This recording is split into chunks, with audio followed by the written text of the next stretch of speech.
Hey, how you doing? Welcome back to the channel. Good to have you here as always. So this week I am talking about racism in mainstream heavy metal music. Yeah, racism in bands and merchandise and fans and all that kind of stuff. Is there a lot of racism in mainstream metal? Is metal itself racist? Well, pretty sure you'll know the answer to that one, but today I am going to look into racism in mainstream metal and show you some of the bands that could be considered racist, and we're going to talk a little bit about some of the controversies around other bands who were deemed as racist but really weren't. So let's get into it. Let's talk about racism in mainstream metal. As always, every good video starts with an awesome coffee. That's metal as fuck, so here's to it. Oh yeah, that does the job. And hey, if you want to support me and buy me a coffee, much appreciated. All the links are in the description below. So metal has always been kind of the community for the misfits, the ones on the outer edge, the ones who don't fit in. And you know, that kind of fits the bill with a lot of racists too. But are metalheads racist? Well, for the most part, no, not really. Now, I knew a few racist metalheads in my past, you know, like they're always there. But racism can be found in every group, you know, so it's not uncommon. Generally, a lot of the racism in the early days of metal was, you know, bad taste jokes a lot of the time. Metal, for the most part, even the community, was very inclusive. It didn't matter what color you were, if you were black, white, green, yellow, purple, blue, whatever. It didn't matter. As long as the music moved you and you felt that music and you had that need to get that anger out and not project it on others, then yeah, you're a part of that metal community. Racism didn't really come into it. Not in all my years, I didn't see a lot of it. Like I said, yeah, I saw a little bit of it here and there, but not a lot. But what about the bands? Yeah, now the bands, that's always been a hard one. Now, traditionally, metal has always stayed away from racism. You know, that was, you know, they left that up to the oi, skinhead bands and all that kind of stuff. Metal didn't need to be racist. Metal was, as I said, pretty inclusive. But there were some metal bands back in the early day that did kind of push the envelope a little bit with their lyrics and with their imagery especially. Look at the bands, and you can go way, way back, even in the early days with Slayer. Now, some of their lyrics and some of their t-shirt designs were a little bit controversial. You know, of course, their famous song, Angel of Death. Infamous! Watch out! Angel of Death! Which is about Dr. Josef Mengele, who of course was responsible for countless atrocities, and that is why they actually did that song. It wasn't to promote Nazism or to idolize Mengele, of course. It was to show the horrors of it. You know, and even Jeff Hanneman, who was actually a World War II military and wore an Iron Cross. You know, stuff like that, you know, you can kind of point the finger and go Nazi, but no, when you look at it, a lot of it was for shock tactics. Now, you can't look at Lemmy and say that he was a Nazi because he was a collector. You know, Lemmy was definitely not racist. He was definitely not a Nazi. In fact, he had several dark-skinned girlfriends over his years, so yeah. And as far as Slayer goes, Tom Araya is actually Latino, so kind of hard to be a Nazi when you're a Latino. A lot of that was purely for shock tactics. You know, an Angel of Death was out to shock people, but not in the way of promoting it. And then, of course, you have bands like Pantera. They weren't openly racist, but they were definitely redneck. You know, the music is definitely that kind of music. But they did a collaboration album with David Allan Coe, who is a known racist and has actually produced racist music. Said they're not really open about it, but they do actually have racist beliefs, including Phil Anselmo, who infamously on stage yelled white power while giving a Nazi salute.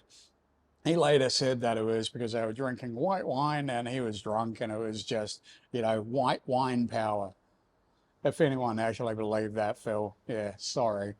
But overall, Pantera music wasn't racist. In fact, they did a couple of songs which could be considered anti-racist.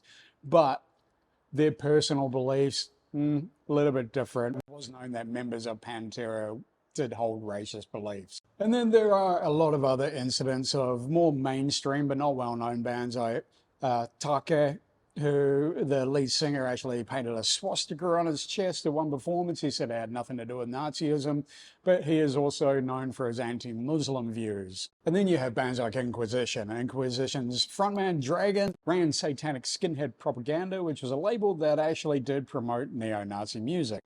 But then, of course, you have Varg Vikernes from Burzum. Yeah, everyone knows who Varg is. And Varg is an outspoken white supremacist, and his music writings do cover Norse mythology, paganism, and racist ideology. But despite all that, Burzum still finds a little bit of popularity amongst a few of the black metal and NS black metal fans out there.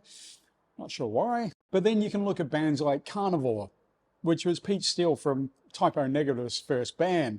Now, Carnivore had a lot of controversy with their first couple of albums, including one of their songs called Race War.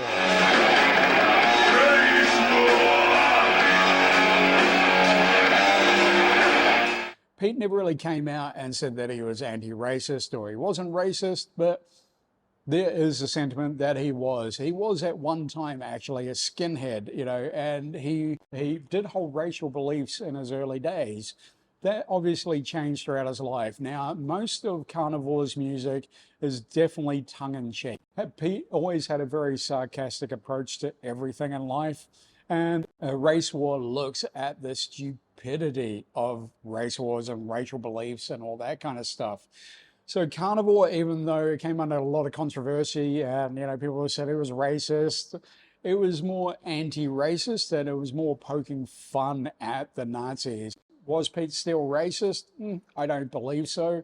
Was Carnivore racist? No. And in the new iteration, Carnivore AD, they definitely are not racist. And then you also get some that are kind of really blurring the lines of racism and ideology and all that kind of stuff. You know, they're trying to be very discreet about it. There are bands like Dispel, Megla, and then, of course, Gorgoroth.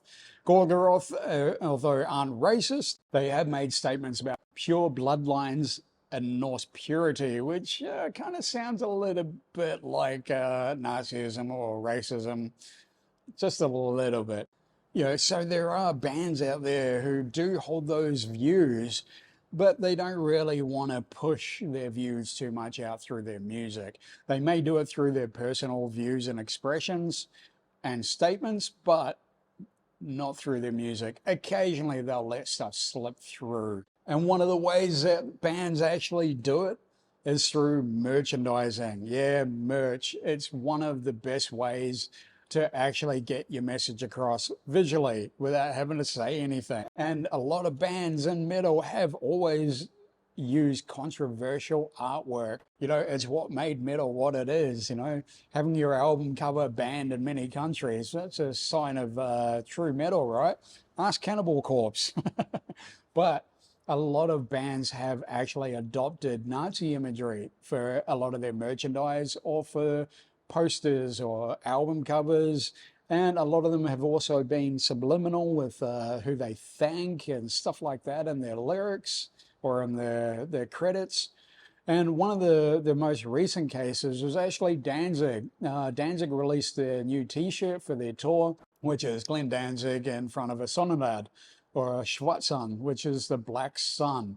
Now, the black sun is definitely a Nazi symbol. It was actually found on the floor of Wewelsburg Castle, which was used by Heinrich Himmler for many black magic and, satanic rituals and stuff like that. And so a lot of bands do actually adopt symbols like that because of their association with black magic and the occult.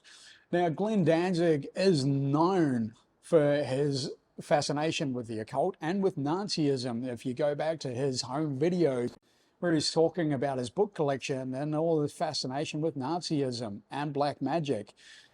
Yeah, occult roots in Nazism. Every school child should have this book. You learn a lot from this one.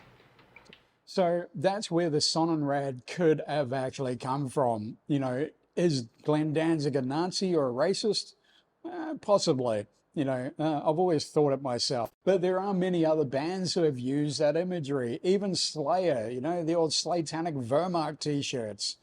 A skull wearing a Wehrmacht helmet. I know Wehrmacht just means army, but that kind of connotation, especially if after they'd released Angel of Death. Now, I knew a few racist metalheads back in the day, and they loved that t-shirt and they loved that song. Everything back in the early days had to be done very subliminally. Music was censored heavily, and if you had anything racism in your lyrics or your imagery or your content, you would get banned. Once it got around that you're a racist band or you're a racist piece of shit or whatever, you would definitely know about it. There has always been racism in metal. There's been racist band members, there's been racist bands. I mean, you can look at NSBM, which is National Socialist Black Metal, which is a whole subgenre of black metal that has formed over the last 30 odd years. NSBM is not mainstream, but it's quite a notable genre. Many people do listen to it.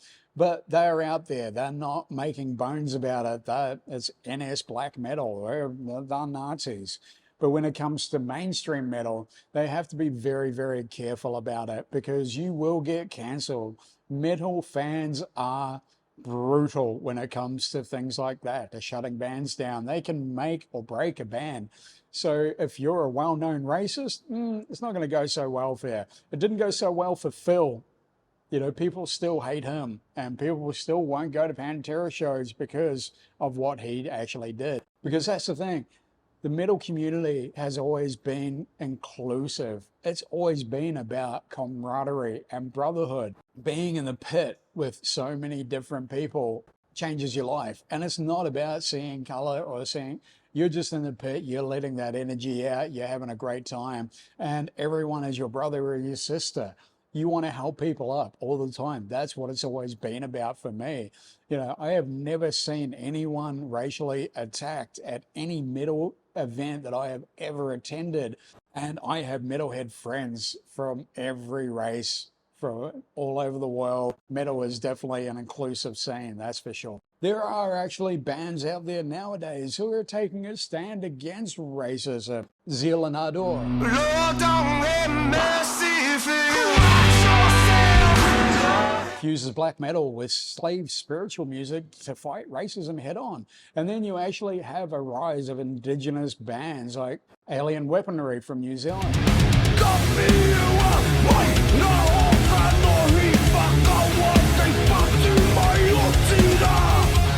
who sing predominantly in Te Reo, which is the indigenous language of the Māori people of New Zealand. And then you have bands like Shepherd's Reign, which is a Pacifica band, a Samoan band,